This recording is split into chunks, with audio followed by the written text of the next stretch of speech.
Rezne si nakrájame na tenko a už ich neklepeme.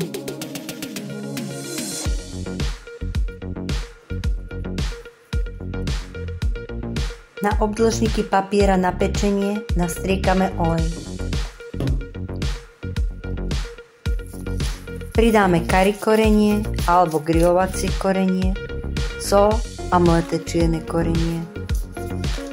Opačnú stranu mäsa potrieme medom.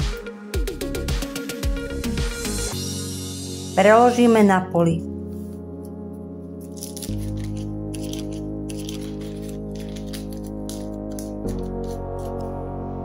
Môžeme použiť rôzne druhy korenín. Doba pečenia je 20 minút pri teplote 200 stupňov. Počas pečenia otočíme.